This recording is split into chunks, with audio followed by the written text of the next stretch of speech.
I'm 27 years old and self-employed. I have a wife the same age who works in an office. Although we don't have children yet, work in our relationship was going well. Our nightlife has been a bit lacking lately, and we only go out a few times a year. That's about the only thing I'm a little dissatisfied with. Well, after 4 years, this is what it looks like, so I thought I was happy. One day after dinner, I was playing a phone game with the TV left on. As usual, my wife was taking a bath. As the 7 p.m. news was playing on the TV, I received a phone call on my wife's phone. That was not unusual. My wife was well taken care of, so she was adored by the junior staff at the company. They came to her for advice and often invited her out for drinks. Of course, I don't look at her phone, and my wife doesn't care, so she leaves her phone there. But there was something wrong with that incoming call. Normally, the phone rings several times and then stops immediately, followed by a few incoming email tones. Today, the ringing just won't stop. I couldn't help but be curious, so I looked at the screen, and the text showed that it was from her manager. Thinking that it may be something important, I decided to inform my wife. I went to the bathroom and called out to my wife. "It looks like there's a call from the company. It's really important." My wife tilted her head and said, "I wonder what it could be. Would you mind telling them I'll call back?" I was told to go back to the room and tap the call button. As soon as the call was connected, the manager on the other end started talking. "Oh, Mary, it's me." The speaker is a man with a high-pitched voice. Mary is my wife's name. It didn't appear to be a wrong call. I decided to convey my wife's message despite feeling confused. "Hello, this is Mary's husband. I apologize, but my wife is currently taking a bath, and I will have her get back to you shortly." The other person gulped in surprise and said, "Oh, I'm sorry." And just like that, the phone call was disconnected immediately. It seemed like he was a really frank person. Is that what a workplace boss is like? It left a strange feeling. After a while, my wife came out of the bath and changed her expression after looking at her smartphone. "What did he say?" she asked. "Nothing in particular," I replied. I continued, "It may be urgent, so call him right back." My wife seemed impatient. "Yeah, it's fine," she said without making any attempts to call back. My feeling of discomfort swelled. Despite having something nagging at me, it was time to go to bed, so I headed to the bedroom. As I was laying down to sleep, suddenly my wife asked for intimate contact. No way, this is definitely suspicious. I politely declined. "Sorry, I have an early morning tomorrow." My wife stopped asking, and I went to sleep with a sense of unease. A few days later, I decided to visit a private investigation agency and requested an investigation for marriage infidelity. I wanted to do something about the lingering discomfort that wouldn't go away, and I thought that if I found out there was nothing after having a professional investigate, I would be relieved. However, after 2 weeks of investigation, my wife's infidelity was discovered. It was all very black and white. Her lover was 40 years old. He was the head of the same department at our company, and, of course, they had a physical relationship. There were many photos of the two of them being affectionate, and their actions in the car were also recorded. There was a recording of their conversation. My husband is so boring. Even though he makes a lot of money, he just keeps saving and saving. It's like he's an idiot. I want to divorce him after getting some money," I heard my wife say. The interloper started speaking. "Let's get married after you get divorced," he said, and my wife agreed happily. "Is that okay? Great. I'll share the money with you after I get a lot of it." I was so sick of listening to it that I was nauseous. We had talked about saving the money for when we have children in the future. Did the affair make her forget everything? After just barely making it to the bathroom to throw up, I made up my mind. I'll get a divorce. But it's not just about getting a divorce. I'll make them regret it so much they'll never forget. And the day of execution arrived. As my wife, who was unaware of everything, left for work, I quickly packed my belongings. At the same time, I had a locksmith replace the key of the entrance, and then I left the apartment building. I put a copy of the report from the private detective and a letter in the mailbox downstairs, and moved to the new place I had prepared in advance, and then I sent my wife an email. "There's a letter in the mailbox, so email me once you've made the preparations according to it. By the way, the content of the letter is as follows. After reading this, do not meet the lover until the following preparations are made. Only communicate through email and do not erase anything. Prepare the divorce and marriage certificates and bring photo ID when you two come to meet me. If you lie, I will never forgive you." That day, my phone kept ringing with incoming calls and texts. It was so loud that I turned it off that night. Perhaps they went home and realized they couldn't get in. My wife's parents have already passed away, and there is no family home. She has to either stay somewhere else or go to the other man's place. Since the private investigator is still investigating, her movements can be tracked no matter where she goes. And 3 days later, the long-awaited email arrived from my wife. "I've prepared, so please meet me." I called my wife and asked her to fill out the paperwork. My wife responded, "Hello? Where are you?" she shouted, but I ignored her. "Listen carefully, because I won't say it again. Come to the front of my apartment building 1 week from now. If you don't follow the instructions in the letter, I will cut off all communication. Regardless of whether or not you follow my instructions, I will cut off communication. Got it?" And before my wife could say anything, I hung up the phone and set the phone to reject her calls. On the promised day, my wife was outside the apartment with a man in a suit. When they saw me, they both lowered their heads at the same time, but I ignored them and said, "I'll unlock the door first. Come after me in a little bit." And then I left the two dejected people and got on the elevator. I didn't like being crowded into the small space with two people. Later, I opened the house with a new key and started recording after getting the consent of the two. When I asked my wife to check her smartphone first, she handed it over obediently. I compared the content of the affair on the smartphone with the documents from the private detective agency and confirmed that it wasn't erased and returned the smartphone. From the content of the emails, I could infer that the two had been meeting after I left home. I found that the letter's instructions had been torn up, but I didn't say anything specific. Next, I said, "Put out what you brought." Then my wife, who had been silent until then, frantically said, "Wait a minute, let me talk." I replied coldly, "I don't want to talk, just get it out," I said, and the other man spoke as if interrupting. "I'm truly sorry. Please, could you at least listen to what I have to say?" To which I coldly replied, "I have nothing to tell you." And still ignoring the man, I told my wife to prepare the divorce papers and the marriage certificate. As it was not written yet, I pushed it to the edge of the table. "Right," I said. My wife responded, "Wait a minute, please listen to me. No. And even though she was crying and wailing, my feelings didn't move at all. Nothing will change. I know everything. Just write it down quickly. The conversation can't progress otherwise. But my wife was just crying and wouldn't sign. I sighed deeply and said, "If you don't sign it, I'll leave. If you want to stay here, you can. I can't give you the keys though."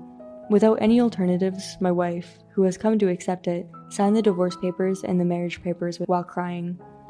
After making sure it was filled out properly, I called the interloper and sat him down in front of the form. Then he pushed away the marriage certificate. "Write your name here." The interloper went pale and seemed panicked, shouting loudly, "I'm sorry, I didn't mean it." I told the flustered interloper to quickly sign it.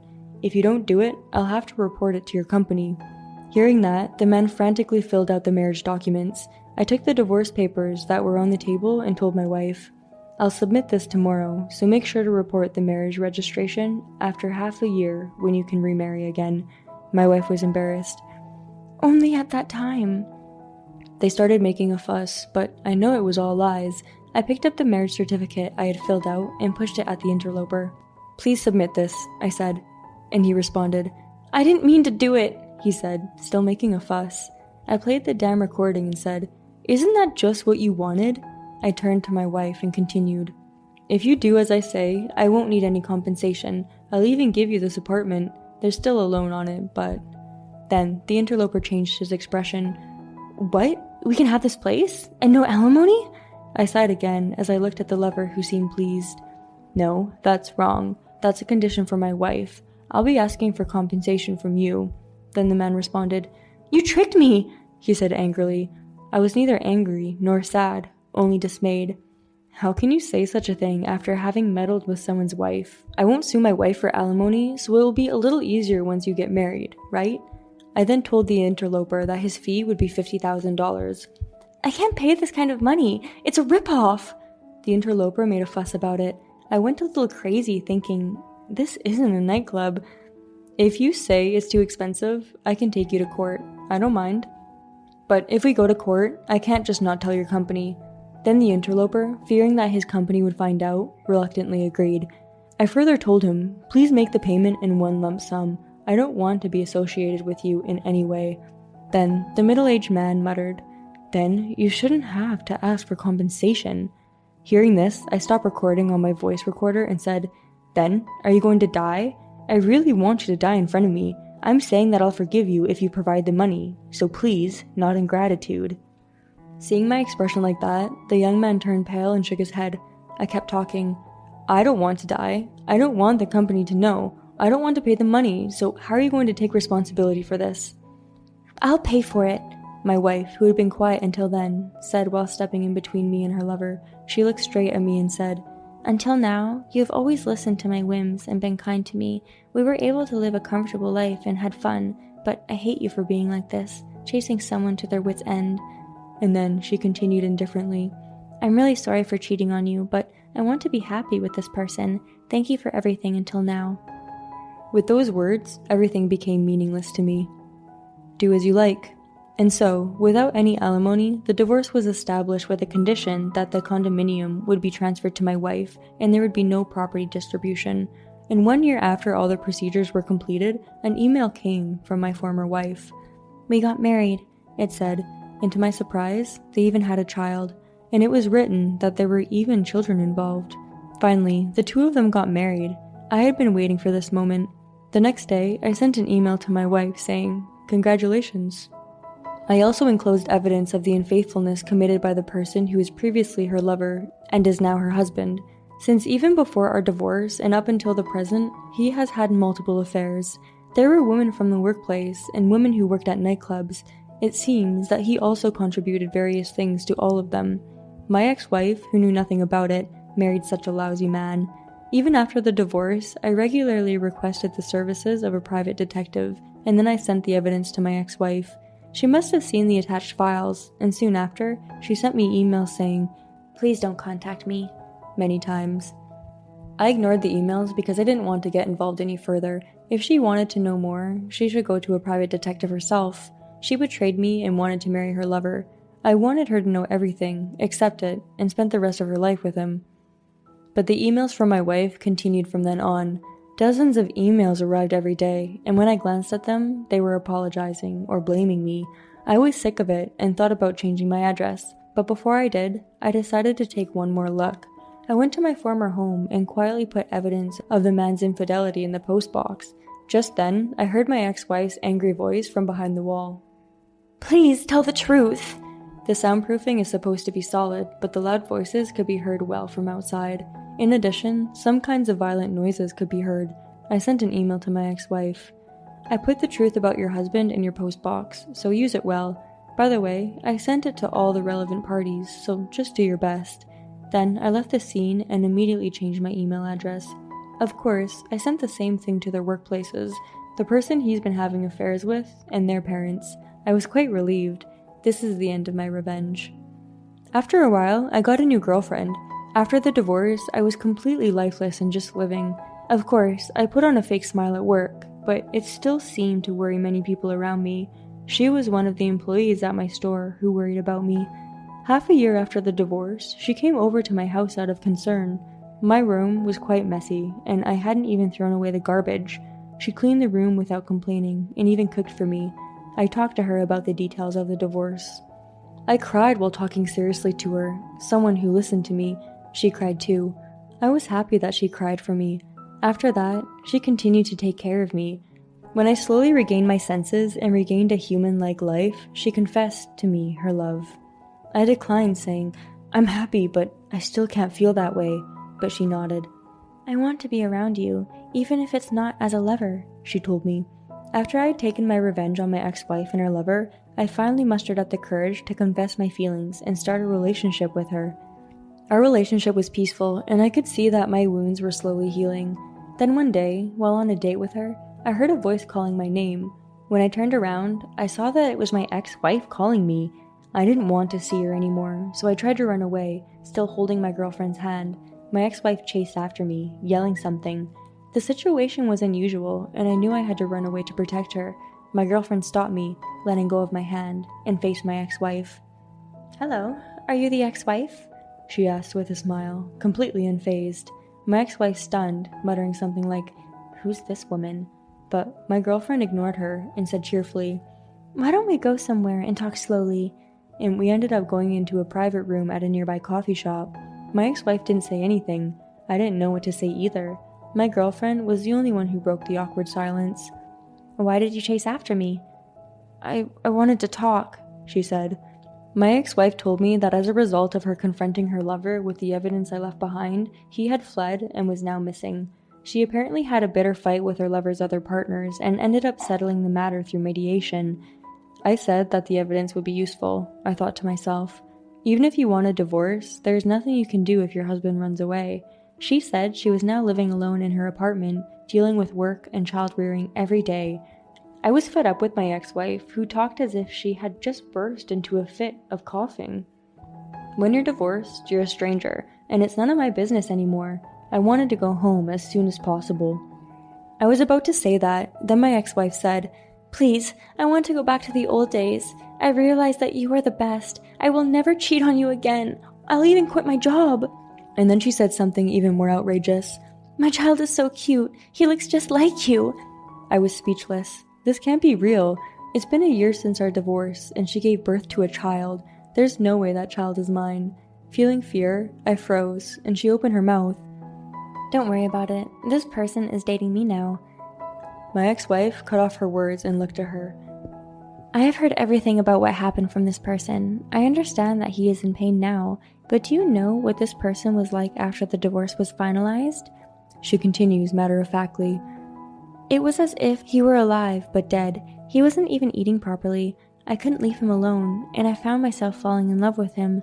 He was unreliable in some ways, but you know that he was extremely kind." My ex-wife was depressed.